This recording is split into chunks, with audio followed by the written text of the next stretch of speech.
The night the cruisers came, it felt like the world had tilted off its axis. 5 police cars roared down our street, tires screeching as red and blue lights washed over the houses like we were living inside a crime drama. Sirens cut through the night, and suddenly, every curtain on the block shifted as neighbors peeked out to see what kind of trouble had landed on our doorstep. My wife Emily sat fragile in her wheelchair by the window, the glow of those lights bouncing off her pale face. She wasn't a criminal. She wasn't dangerous.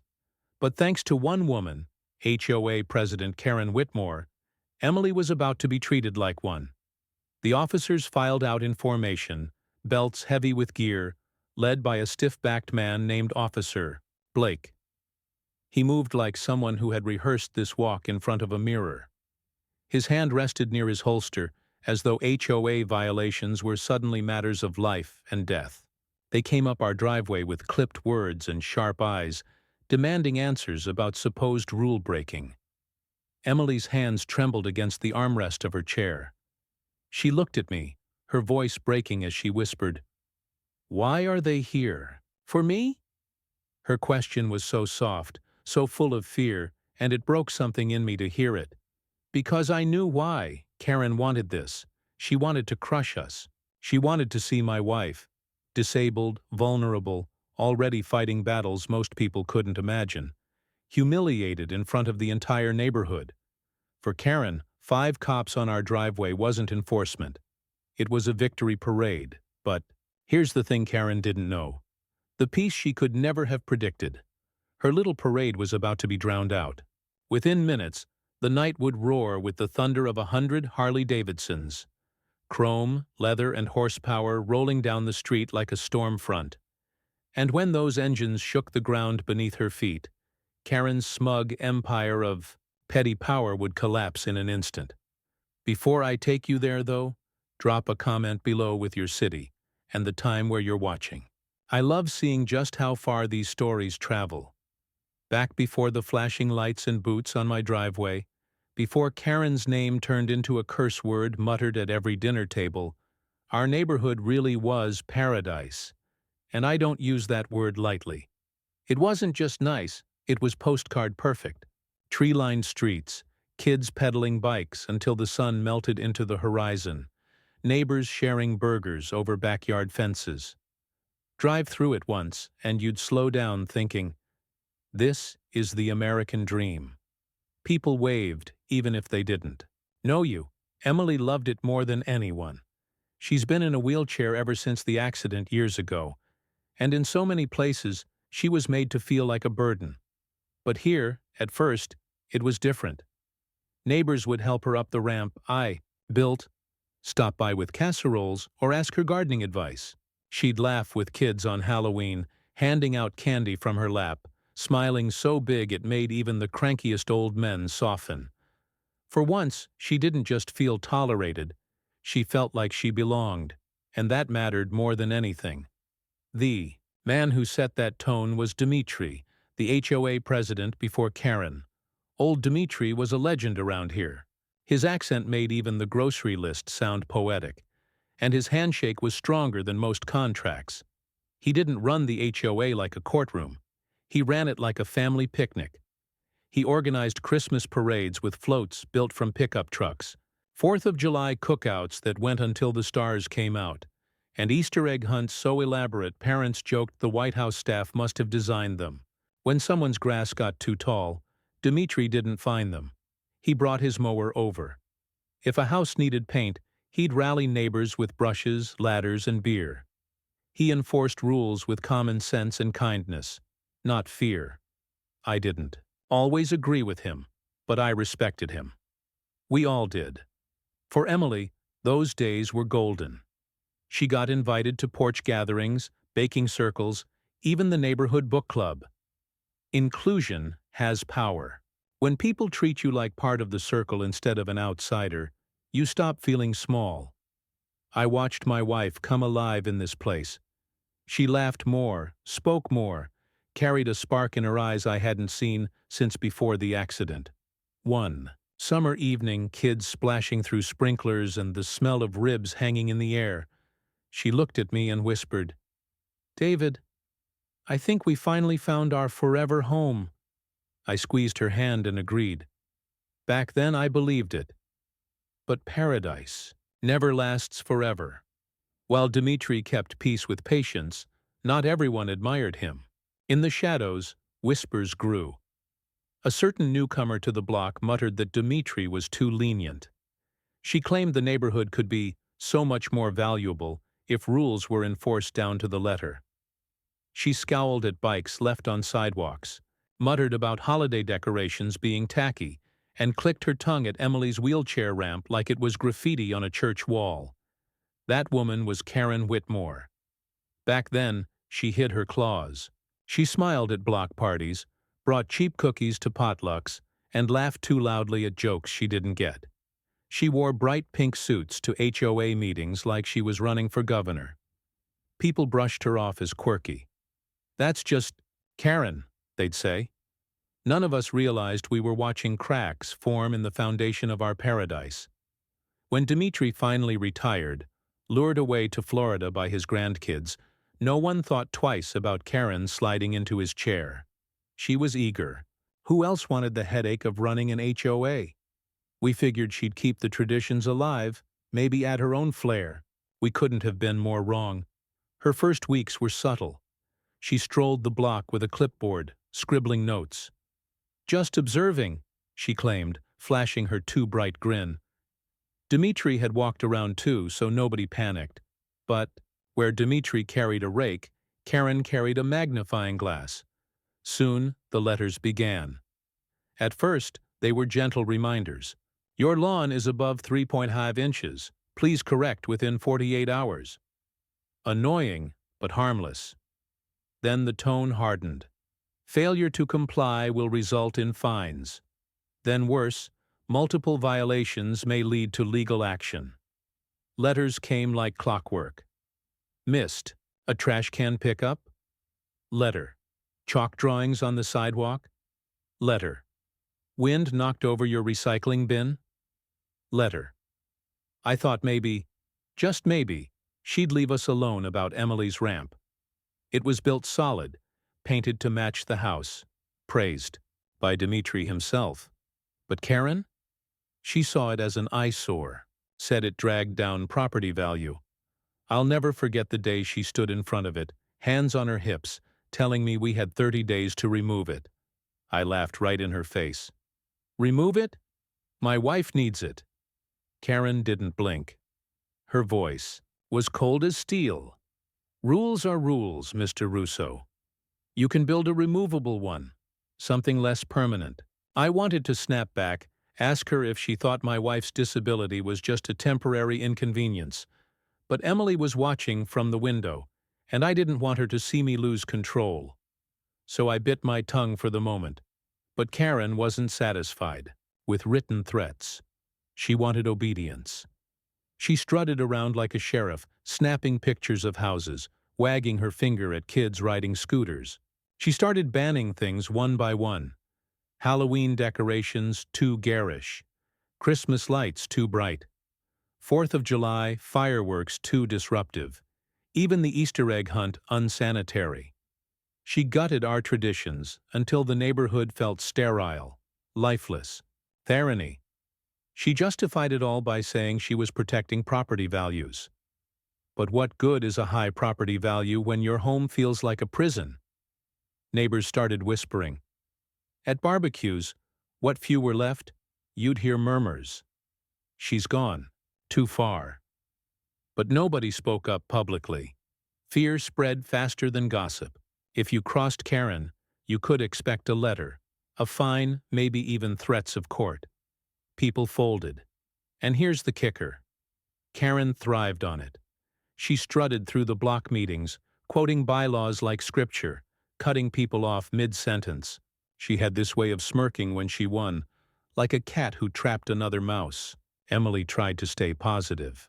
She said, "Maybe if we follow the rules, she'll leave us alone." Bless her heart. She wanted peace so badly. But it didn't matter how clean our yard was, how neat the paint job, how perfect the mailbox height. Karen had locked onto us. I knew why Emily's wheelchair. My wife's very existence was a reminder that Karen couldn't control everything. And for someone like her, that was unbearable. One night Emily asked me, "David, why does she hate us so much?" I didn't know how to answer. All I could do was squeeze her hand and promise I'd handle it. Inside, though, I burned because it wasn't just about us anymore. Karen was turning neighbors against each other, reporting minor infractions, threatening lawsuits. The laughter that once echoed down our street was gone. Curtains stayed drawn. People avoided eye contact. It was as if our paradise had been drained of color, and Karen was painting everything gray. The worst part, she enjoyed it. You could see it in her eyes when she watched people crumble under her rules. Power wasn't a responsibility to her. It was a toy, and she played with it mercilessly. I should have seen what was coming next. I should have known she wouldn't stop with letters and bans, but I didn't. Not until she sent 5 cops to my front door, targeting the one person in my life who least deserved it. But that comes later. For now, all you need to know is this. By the time Karen tightened her grip, our community was unrecognizable. Dimitri's neighborhood of joy and unity had become Karen's private kingdom of fear. And in her kingdom, mercy was forbidden. It started with a whisper, then a sigh, then a storm brewing under the surface. People were tired. You could feel it in the air like static before a lightning strike. Karen Whitmore had turned our once vibrant neighborhood into a gulag with flour, beds, and for a while, everyone played along. But you can only squeeze people so hard before they snap. For me, the snapping point wasn't one of her endless letters, or even her ban on 4th of July cookouts. It was watching Emily cry after opening yet. Another fine for the offense of leaving her wheelchair ramp in place. She read the letter out loud, her voice trembling, and when she got to the part where Karen threatened possible legal action, she broke. Tears streamed down her face as she whispered, "David, maybe we should just move. Move." From the home she had finally felt safe in the street where she had found her first real circle of friends in years, I couldn't accept that. I swore to myself no more. So I did the one thing Karen never expected. I fought back. I started small. At the next HOA meeting, I raised my hand. "Point of order," I said, sounding more confident than I felt. "I'd like to propose a vote to recall the current president." The room went silent. Karen froze mid-smirk, her eyes narrowing. She stammered, "That's highly irregular." "Not according to Section 4 of the bylaws," I shot back. I had read the book cover to cover the night before, highlighted every clause. "If a no, residents request it, we can hold a recall election. So let's put it to the people." Murmurs erupted. Neighbors glanced at one another, weighing courage against fear. And then, like a spark catching dry wood, Maria Linsky, our sweet elderly neighbor who baked cookies for every block party, stood up. "David's right. This isn't the neighborhood we signed up for." I second the motion. I'll never forget the look on Karen's face, a mix of fury and disbelief. She wasn't used to being challenged. For a moment, she looked human fragile even. But it didn't last. Her smile snapped back into place, sharp as glass. "Fine," she said. "If you want to fight, you'll get one." And oh, did we. The following weeks were a chess match. I went door to door talking to neighbors. Some were terrified. "David, if Karen finds out I support you, she'll bury me in fines," one man whispered. Others were eager. "About time someone stood up to her," said another, shoving his signature into my clipboard. Slowly, the signatures piled up. People were sick of being afraid. Karen responded the only way she knew how, with intimidation. She mailed letters warning that recall elections were illegal. They weren't. She threatened to sue me personally for defamation she couldn't. And then came the infamous cookie campaign. One morning, She went door to door carrying Tupperware tubs of cookies, plastering on her Steepford smile. "I just want us to get along," she cooed. "Don't listen to David. He's trying to divide us." Neighbors told me afterward that they didn't know whether to laugh or gag. The cookies tasted like chalk anyway. But Karen wasn't done. When persuasion failed, she reached for her favorite weapon, the police. It happened on a Wednesday evening. Emily and I were watching television when a cruiser rolled slowly down the street, spotlight sweeping across lawns. My stomach nodded. Sure enough, the next day, we got a letter from the HOA citing us for suspicious gatherings because two friends had dropped by to check in. Suspicious gatherings in our own home. Emily looked at me, her eyes red from nights of stress.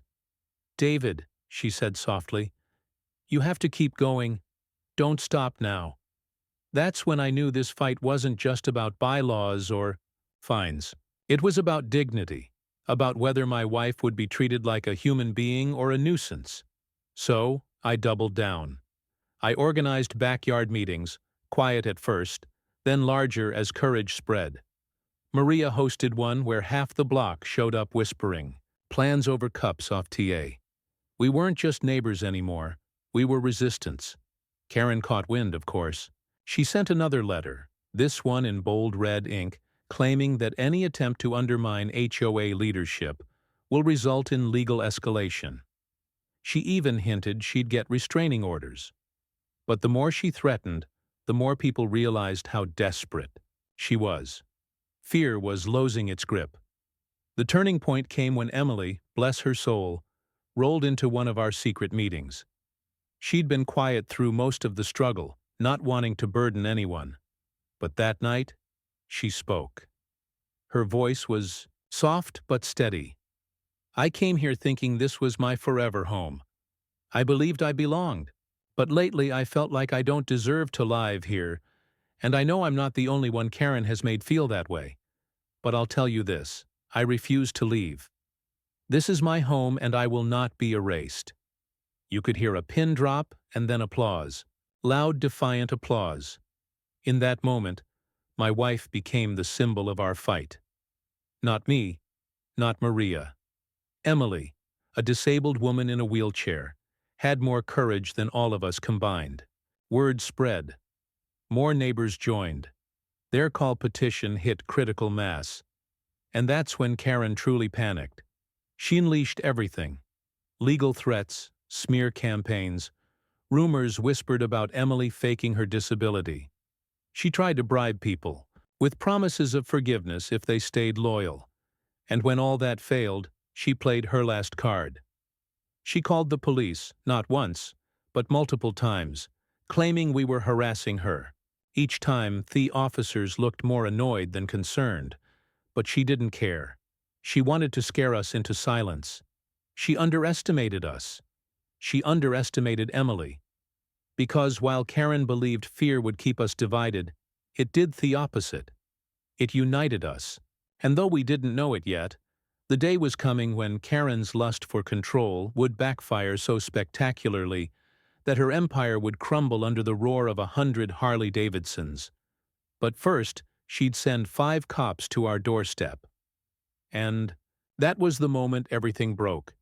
You know how villains in old movies always have that one scene where they twirl their mustache and reveal their master plan? That was Karen Whitmore in real life. Only instead of a mustache, she had lipstick the shade of a traffic cone. And instead of cleverness, she had pure malice, dressed up as community values. After our petition gained steam, Karen went from smug to frantic. You could see it in the way she stormed out of HOA meetings, muttering under her breath, or the way her smile looked pasted on like a Halloween mask slipping at the edges. But what really told me she was desperate were the rumors. Suddenly, whispers spread that Emily was faking her disability, that she didn't really need the ramp, that maybe we'd built it to get attention. I wanted to punch a wall. Emily, who could barely make it through the day without pain, was now being painted as some kind of scam artist. It was cruel. It was insane. But that was Karen. When she couldn't beat you with rules, she'd shred your reputation instead. Still, the smear campaign didn't break us. Neighbors knew better. They'd seen Emily's struggles, helped her with groceries, watched her tire out, just trying to make it from car to house. So Karen escalated. And by escalate, I mean she went nuclear. I later learned that Karen had been hanging out at a local dive bar trying to stir up allies. She spun wild stories to anyone who'd listened about how I was dangerous, how Emily was trouble, how our family was secretly plotting to take over the HOA. Most laughed her off, but one night she struck gold, or so she thought. She met a few off-duty cops nursing beers, and that's when her eyes lit up. To them, she complained about non-compliance, about domestic disturbances, about how unsafe she felt living near us.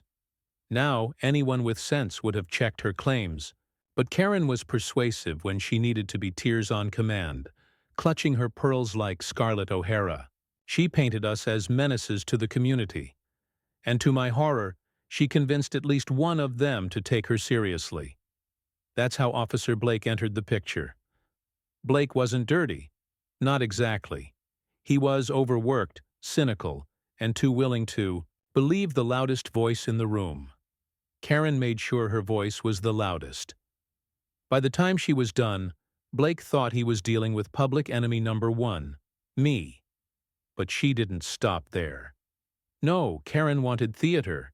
She wanted a scene so humiliating, so terrifying that Emily and I would either quit the recall effort or move out entirely. So, she demanded action. She pushed until Blake and 4 other officers agreed to check in at our address. It wasn't enough to send a letter. It wasn't enough to issue acetation.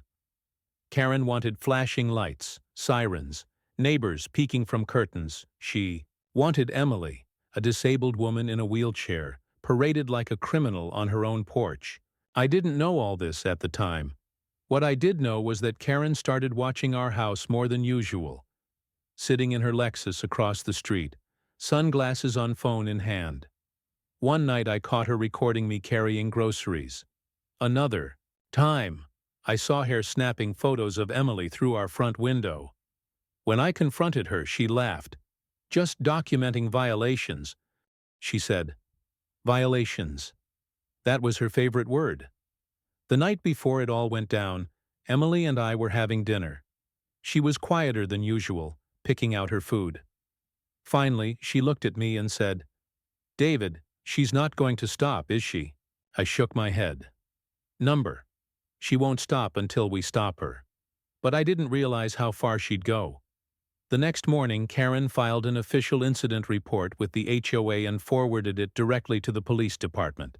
In it, she accused Emily of creating a hazardous environment with her wheelchair ramp, of causing emotional distress to neighbors, and of threatening HOA leadership.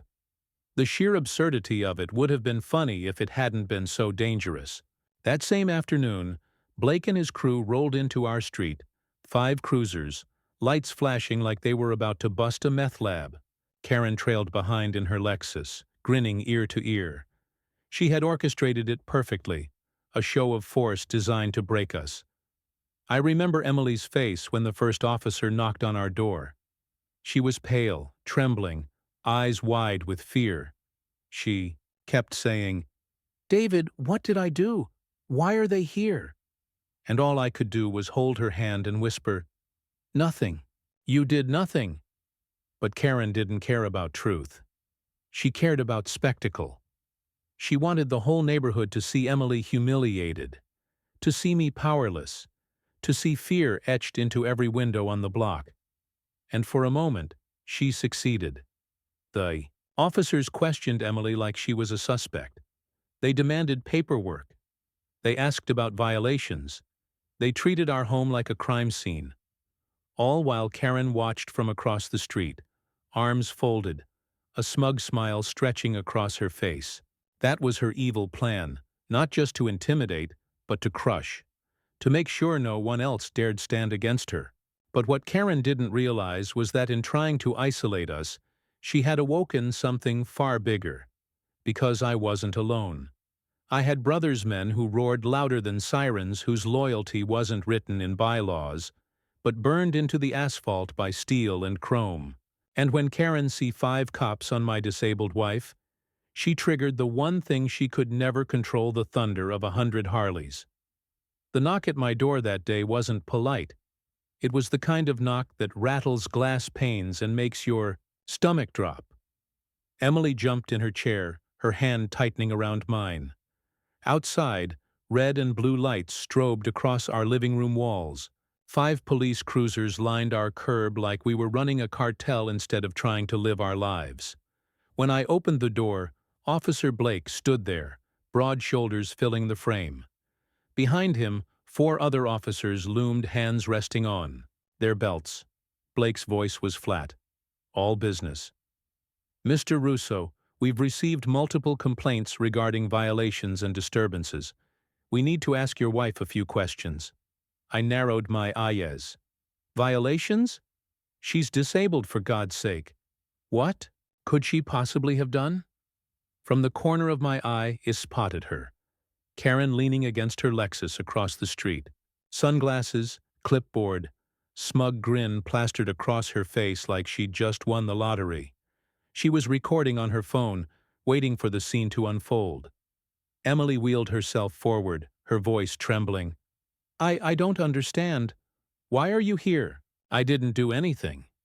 Blake didn't flinch. Ma'am, there are concerns about non-compliance and possible threats to HOA leadership. I almost laughed. Threats? Emily couldn't swat a fly without apologizing to it. My fists clenched. This is harassment, I spat. You're being used as muscle for a power-hungry HOA president. Blake's jaw tightened, but he didn't argue. He just repeated, "We're here to ask questions." The neighbors started trickling out, pretending to check mail, walking their dogs, holding their phones suspiciously high. They knew a show when they saw one. Karen made sure she had an audience. She wanted everyone to see Emily cower. But Emily didn't cower. Her hands shook, her voice cracked, but she looked those officers in the eyes and said, "This is my home. I have nothing to hide." That broke something in me. I stepped between her and Blake, chest out, voice steady. "You want to talk to her? You go through me, and unless you've got a warrant, this conversation's over." Silence stretched. Blake stared at me, weighing his options. He wasn't a bad man, I could tell. Just caught in Karen's web. Still, his presence, his badge, his backup. It was enough to make anyone feel small. And that was the point. Karen's point.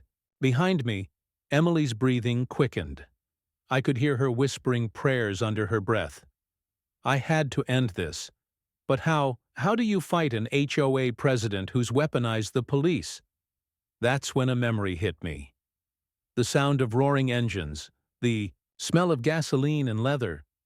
My younger years when I wasn't just David Russo, suburban homeowner. I was David Road Dog Russo, patch-wearing brother of the Steel Serpents MC. It had been years since he rode with them. I traded the adrenaline for a steady paycheck, the highways for cul-de-sacs. But brotherhood like that doesn't fade.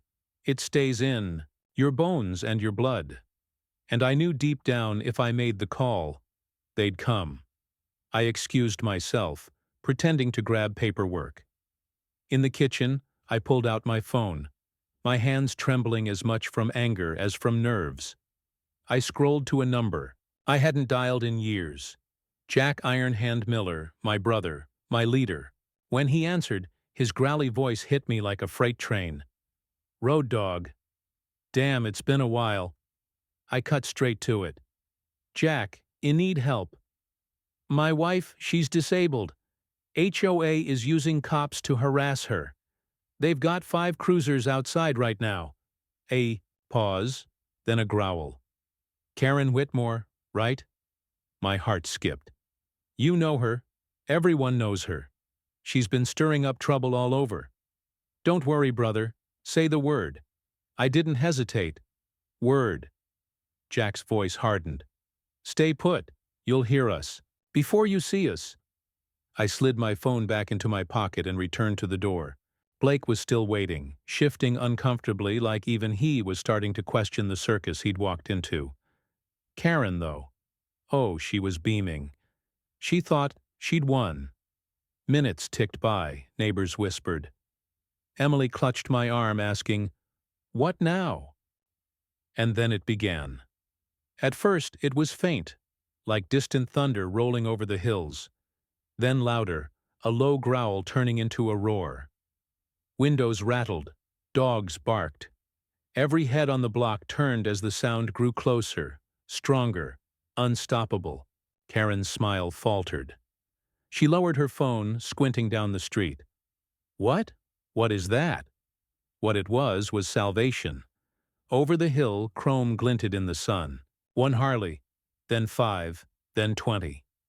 A flood of leather steel and thunder engines roaring in unison.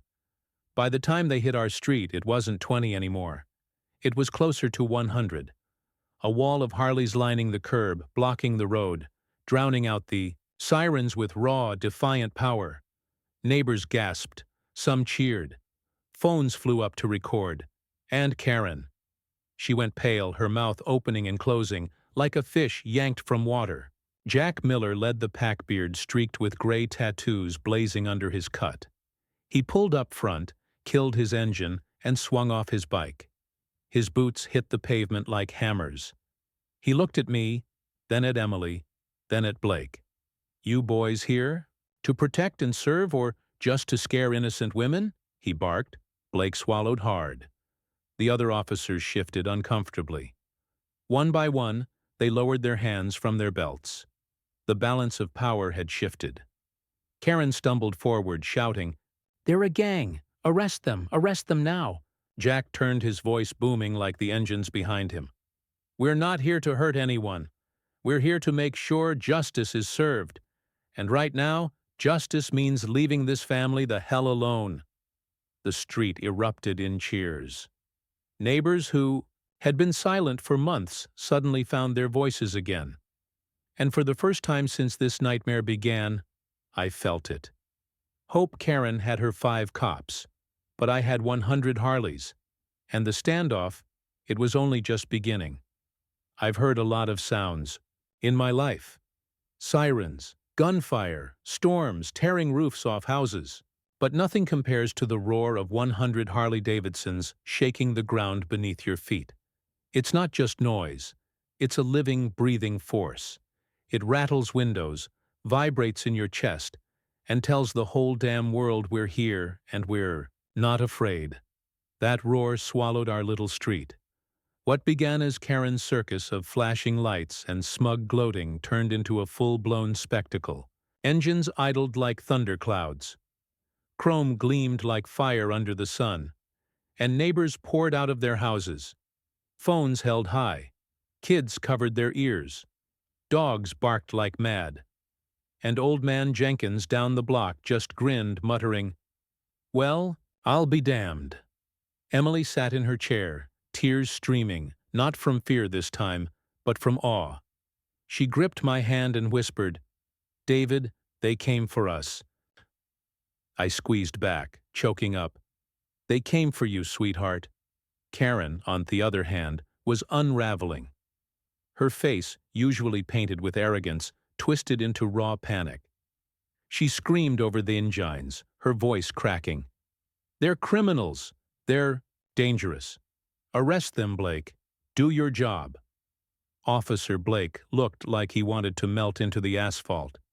He shifted, cleared his throat, then muttered, "Ma'am, this is outside my jurisdiction." Jurisdiction?"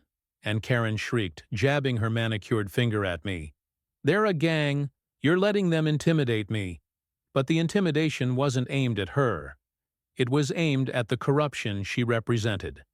And everyone on that street knew it. Jack Ironhand Miller stepped forward, his boots heavy on the pavement. He towered over Karen, eyes cold but steady. His voice cut through the roar like a blade. "Lady, you've been using your title to bully a disabled woman. US 5 cops on her like she was a criminal. That ends today. Karen tried to backpedal, stammering, "No, you don't understand. She's been violating HOA rules. She's Jack arced a laugh deep and guttural. Rules. You think rules justify cruelty? You think paperwork makes it right to break a woman's spirit? Let me tell you something. We live by rules too. Brotherhood, loyalty, respect. And you violated every damn one of them." The bikers behind him revved their engines in unison. The sound so deafening, Karen actually flinched and stumbled backward. Neighbors started shouting, "Two! Leave them alone, Karen!" One woman yelled, "We're tired of your nonsense." Another man added, for months they'd been silent, cowed by fines and threats. But now they had backup. 100 roaring engines gave them courage Karen could never crush. Karen whipped around desperate. "Blake, do something." But Blake only shook his head. "This is between you and them, Miss Whitmore. I'm not getting involved." He gestured to his officers, and one by one they retreated to their cruisers. Sirens went dark.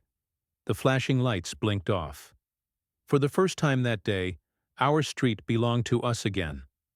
Karen's veneer cracked completely, her voice turned shrill. "You can't do this to me. I'm the president of this HOA. I am the law here."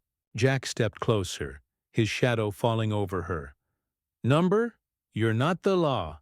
You're just a bully with a clipboard. And today the neighborhood's done with you." She spun toward the crowd of neighbors desperate for support. "You all need me. Without me, this place will fall apart. Property values will plummet." But the neighbors weren't buying it. Phones were still recording, capturing every second. Some even laughed. Maria Lachinsky, standing at the edge of the crowd, with her arms crossed, shouted, "We don't need you, Karen. We never did." Karen's face went ghost white. For the first time, she wasn't in control. Jack turned back to me, his voice lower, but heavy with meaning. "Road dog, this is your fight. Say the word and we'll finish it." I looked at Emily at the tears in her eyes, at the courage it had taken for her to endure all of this. Then I looked at Karen, trembling and red-faced, clutching her clipboard like it could save her. My voice was steady. "Finish it." Jack raised his hand. The engines roared again, this time like a war cry. Neighbors cheered, their voices joining the thunder. Karen screamed something incoherent, but it was drowned out completely. Her words no longer mattered. In that moment, the power shifted forever. Karen's reign of terror was over. She had 5 cops. I had 100 Harleys. And no amount of bylaws, fines, or fake authority could drown out the roar of justice rolling through her gate. As the engines finally quieted, Jack leaned close to me and said, "Tomorrow shall be nothing but a bad memory. Tonight you stand tall with your family." And for the first time in months, I believed him. When the engines finally quieted and the smoke settled, Karen Whitmore stood in the middle of the street like a queen stripped of her crown. Her pink blazer was wrinkled, her hair a mess from tugging at it in frustration. Neighbors circled at a safe distance, phones still raised, recording every twitch of her face. For months, she had orchestrated public humiliation against others. Now she was the star of her own downfall. Karen's voice cracked as she tried to regain control. "This is harassment. You're all complicit. Every single one of you will regret this, but no one was afraid anymore. Not after seeing her empire crumble. In real time." Maria Lachinsky, bless her steel spine, stepped forward. She was barely 5 feet tall, cardigan hanging loosely off her shoulders. But at that moment she looked 10 feet tall. "Karen," she said, her voice steady, "the community has had enough. As of tonight, I'm calling an emergency HOA vote.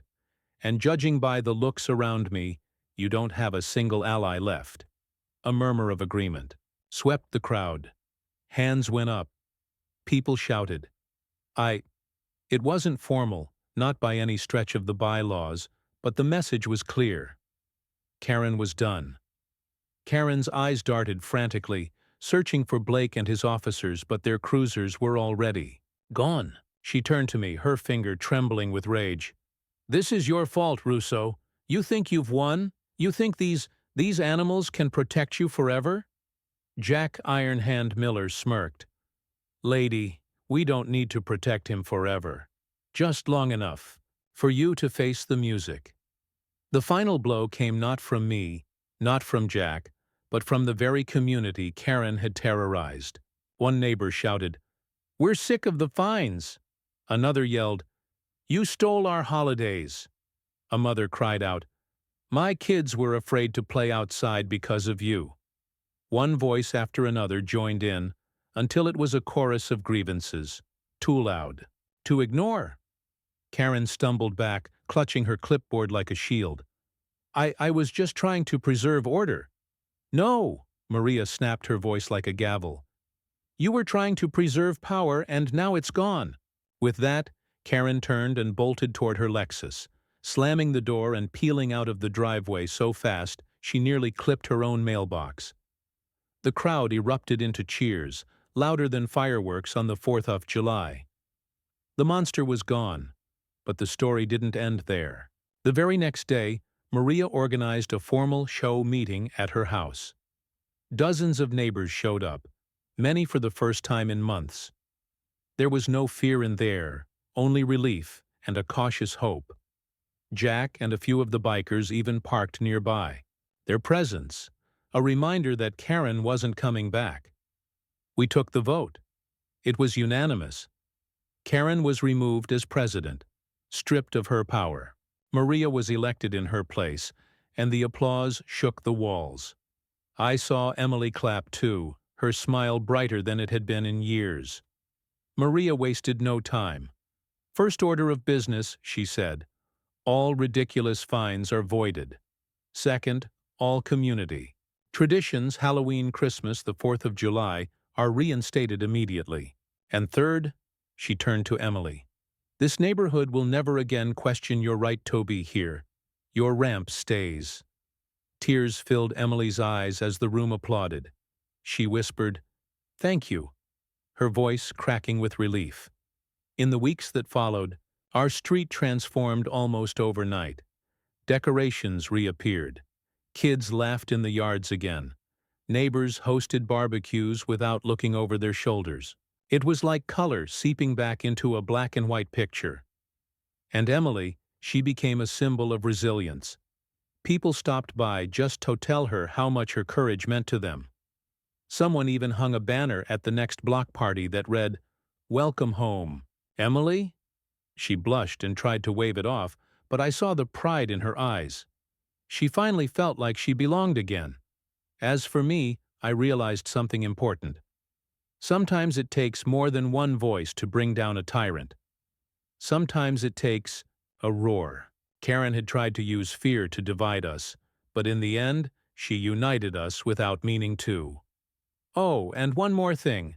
Remember that biker brotherhood I called in? Turns out one of the writers, Tommy Judge Malone, wasn't just an old friend. He was an actual lawyer, and a damn good one. He'd been keeping quiet the whole time, but after the vote he promised to file legal protections ensuring Karen couldn't retaliate against Emily or the HOA. "Consider it ironclad," he said with a wink. With Karen gone, Emily and I sat on our porch one evening watching neighbors set up string lights for the Christmas parade. Kids practiced carols. Maria passed out cookies, and Jack's crew rode by slowly, honking and waving like heroes on a victory lap. Emily leaned her head on my shoulder. "Do you think it's finally over?"